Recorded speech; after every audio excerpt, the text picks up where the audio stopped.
Hi, I'm Edith from Ohio. Yeah, I know I sound like an 80-year-old woman. My dad was very close to his great-grandmother, and he insisted that his first child would be named after her. Unfortunately, that's me. Also, as you can see, I'm in a wheelchair. I had a spinal injury when I was little, and I don't even remember what it's like to walk. So if you want to feel bad for me, it should only be because of my name. Before I continue, please like and subscribe. After me came my sisters, Louisa, Isabel, and Celine. Their names are pretty because Mom chose them. We lived in a kind of poor household in a small town with parents who were galaxies apart. My dad was a neuroscientist who lived in our basement. He was convinced he was onto some groundbreaking research that would win him the Nobel Prize. But every year, his research got rejected. It had almost become a metaphor in our town. It'll rain today, I'm sure of it. As sure as Mr. Arnstein getting rejected again. My son has failed 10th grade again. He's really pulling a Mr. Arnstein on us. Those comments made me so mad. No one was as smart or hardworking as my dad. Mom, on the other hand, was pretty and vain. She never met a reflective surface she didn't like. All she'd ever wanted was a fancy life, so she reminded Dad of his failures every day. When I met you, you made me believe you were freaking Einstein. I thought we'd be rich by now. Can't you discover gravity or something already? Like really, how hard is it? I might figure out all the mysteries of the universe before I understand why I asked you to marry me. I was such a fool the day I said yes. Not much has changed since. Mom unhappily ran a small flower shop to make ends meet. As the eldest, I wanted to make things easier for both my parents. I was a model student, and I tried helping out at home by making my sisters responsible. It worked when they were younger, but they were growing up to be useless, especially my second sister, Louisa, who was a lot like Mom. She was pretty, but apparently her nose wasn't rich-looking enough. What does that even mean, girl? I've got this flat button nose, and rich people have cute upturned noses. Okay, gotcha. They look like they can smell cow dung all the time. Exactly. She would sleep with a clothespin on her nose, hoping it would turn upwards. She'd also poke her cheek with a pencil while doing her homework, thinking if she did that every day, she might get a cute dimple. Such a moron. The other two weren't much better. Isabel wanted to be a dancer, and I've never met anyone so uncoordinated. Celine was also super untalented, but she kept trying new things all the time, hoping to find her true calling soon. No one prayed harder than me that it would be really soon. Luckily, I'd inherited Dad's brains, and in the 11th grade, I got a scholarship into a private school that would open up great opportunities for college. You've always been my favorite for a reason, darling. I know you'll do amazing things one day. I know you will too, Dad. I was really excited to start school until disaster struck, and my crazy family was to blame entirely for it. A week before, Mom came home really excited one day because she'd received a huge order for flowers at a rich client's house, and the minute my sisters heard that, they were dying to go with Mom to help her. Dad was out of town, and I'd just settled in for a peaceful evening by myself when I got a frantic call from Isabel. Edith, I'm at the police station. Mom and Louisa are going to jail. What? What do you mean they're going to jail? Louisa stole a necklace from the rich lady's room and got caught. Mom begged and cried, but the lady called the police. Please, you have to go talk to her.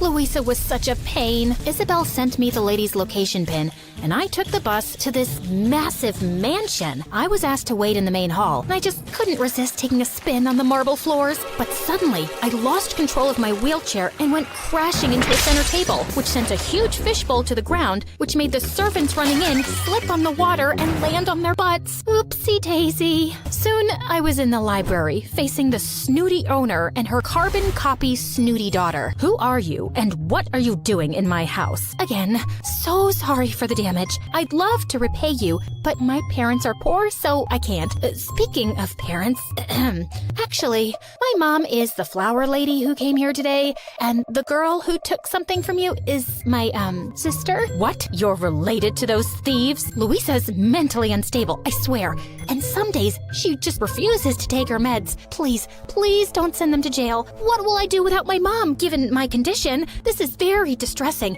and the doctors have told me stress is really bad for me. me. The lady didn't look happy, but she called the police station and asked for Mom and Louisa to be released. I thanked them profusely, and just as I was leaving, I ran into a school bag lying on the floor, knocking over its contents. Do you even know how to use that thing? You should take driving classes or something. I apologized and left, but I was horrified. This girl was going to the same school I'd just gotten into. How has my life suddenly become so complicated? Oh, I'll tell ya. It's because Miss Kleptomaniac here decided to steal, and I had to save her greedy butt. And now I have to go to school with this snooty girl who thinks I'm from a family of thieves. Oh, what a great start. Edith, are you done with this useless family meeting? Louisa and I have had a very tough day, and we need our beauty sleep. Maybe the girl won't remember who you are. Fingers crossed.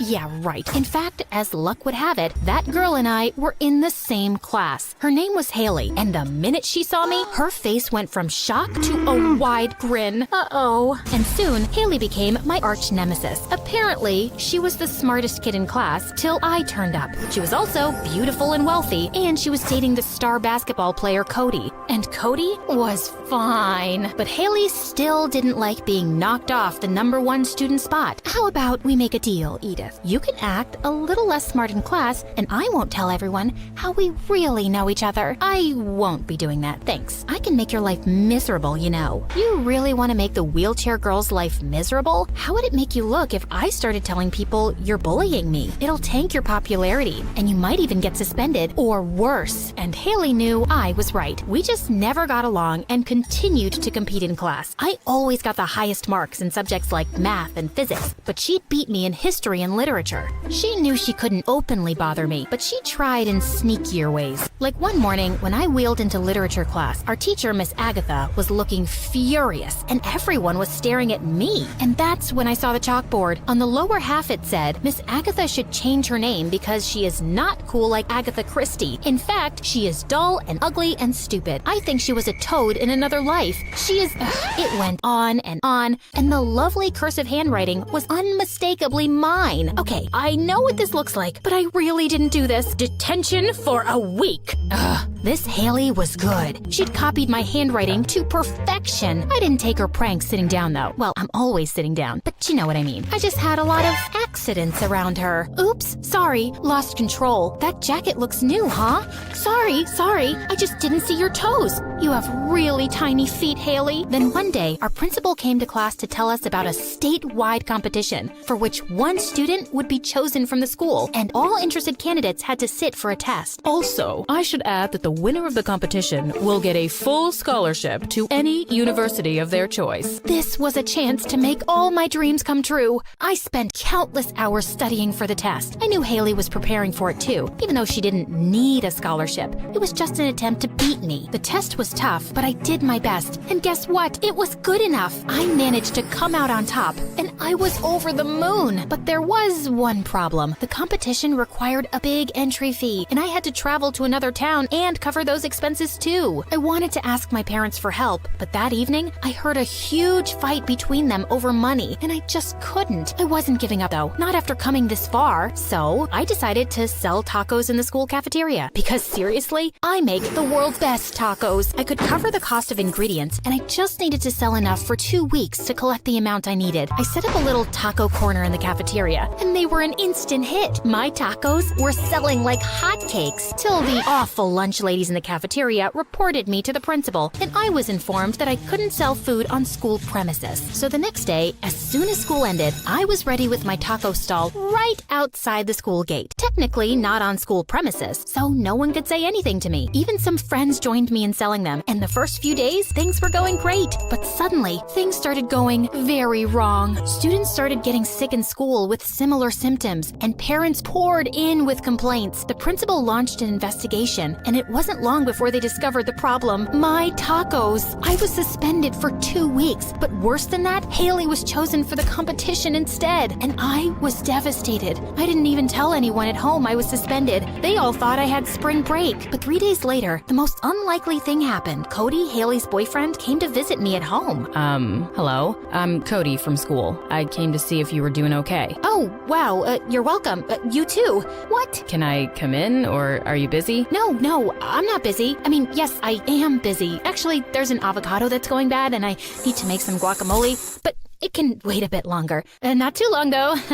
What was I even saying? And that afternoon, Cody told me that Haley had sabotaged my taco business. She'd mentioned something about bringing you down, and I thought she was kidding. She got someone to mix something into your food, which made everyone sick. I am so sorry. I couldn't believe that someone could be so heartless, and there was nothing I could even do about it, and I just started to cry. There'll be other chances, Edith. And I can't believe you started a business and made that much money. You're really cool and brave. After that, Cody started visiting regularly during my suspension, and we'd have fun and joke around. He really made me feel seen, and we could talk about anything. Do you feel people act weird around you sometimes? Yeah, most people get so awkward when they see a wheelchair. Like, they don't know if they need to express sympathy or if they should just ignore it completely. But really, I'm fine, and I just want people to act normal. Do you wish you could walk someday? More than anything in the world, I dream about it all the time. Cody pressed my hand and smiled warmly, and my heart fluttered. And when I went back inside, my stupid sisters were waiting for me with huge grins. You like him.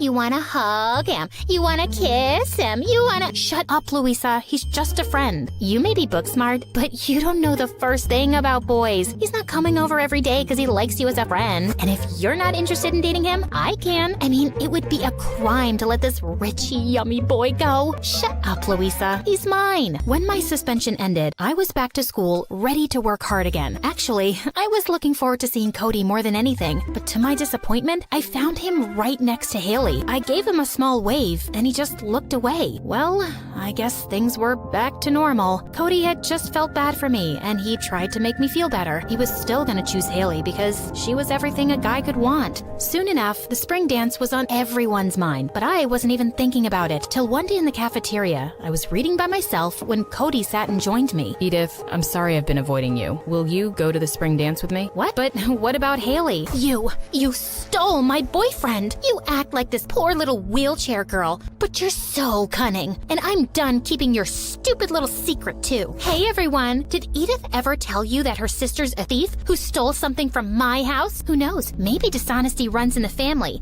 and Edith's lying and she can actually walk. That's enough. I broke up with you because I don't love you, Haley. Please, just back off and stop spreading lies about Edith. No one's buying them, least of all me. Haley stared at us furiously, then screamed and stormed off. So, where were we? Oh yeah, the spring dance. Go with me? Since you're desperate, sure. We had an amazing time dancing away, and then we went out for a breather and shared our first kiss. Well, my first kiss ever, and it was magical. But when I got back home, I found Dad in the lounge in tears. Dad, what's wrong? Are you okay? I'm more than okay, honey. I just won a huge research grant. Oh my God, I knew you'd do it. I'm so proud of you. What's your research about? It's about you. It's all I've been working on for years, and I couldn't give up. You never lost complete sensation in your feet, Edith, and I've been working on developing a machine that can get you walking again. I don't want to raise your hopes too high, but it's a very real possibility, and we have the money to try it out. Dad, I can't believe you did this for me. Even if it all doesn't go to plan, this means everything. Well, long story short, I was one of Dad's subjects, and within 2 months, he got me to stand on my own 2 feet. A baby couldn't be prouder of his first steps than I was, and all of my mom's and sister's dreams came true too. We moved to a much bigger house with much fancier things, and Mom didn't have to work anymore. I knew I always made the right choice marrying you, Mr. Arnstein. I'm still wondering why I married you, but let's not argue anymore, dear.